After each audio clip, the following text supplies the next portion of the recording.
He chose stability, she chose love. When Ethan met Iris, his life was already carefully arranged.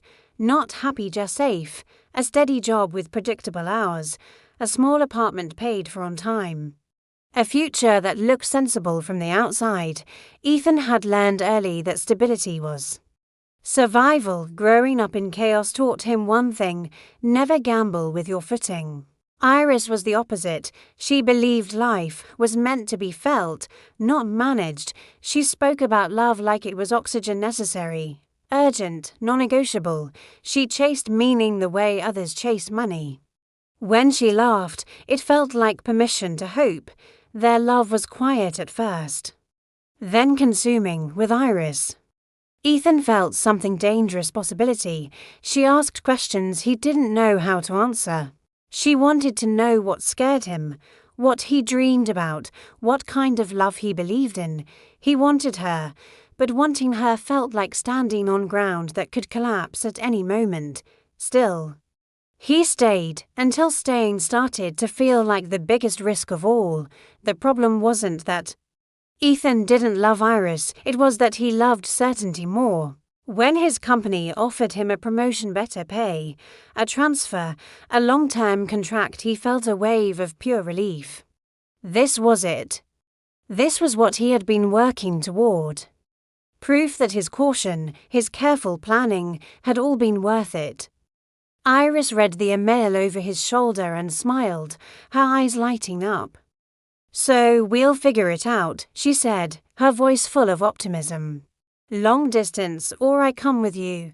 Ethan hesitated, and in that single moment of hesitation, something between them broke. The city he was moving to was expensive, fast, unforgiving. There was no room for emotional unpredictability, no room for a love that demanded presence, vulnerability, and sacrifice. "I need to focus on building something solid," he said carefully, each word chosen to soften a blow he knew was coming. "I can't risk losing this." Iris looked at him like he'd just spoken a language she didn't understand. Her smile faded. "Isn't this solid?" she asked quietly, her voice barely a whisper. He didn't answer. He couldn't. That night, they talked for hours. It wasn't an argument, it was a heartbreaking collision of two different worlds. She talked about love as a foundation, about choosing each other even when it was hard, about building a life together, not just beside each other. He talked about responsibility, about security, about the cold, hard fact that love didn't pay the bills or protect you from falling.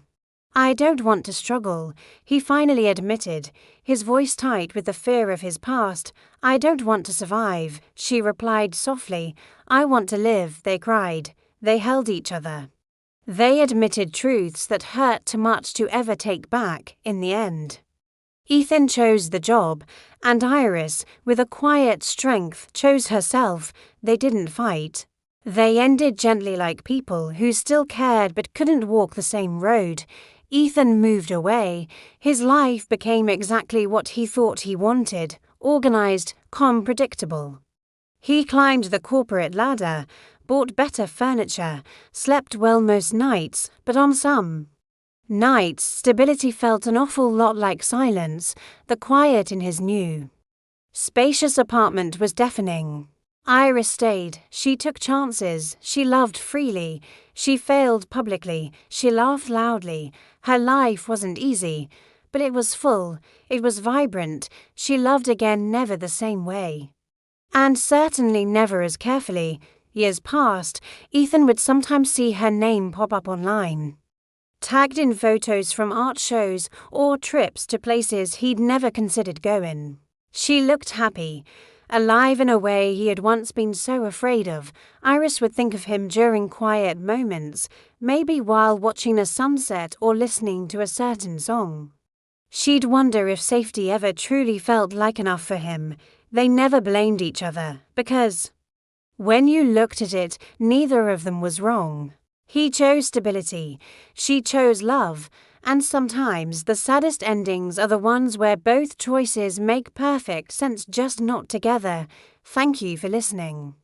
If this story resonated with you, please consider subscribing for more.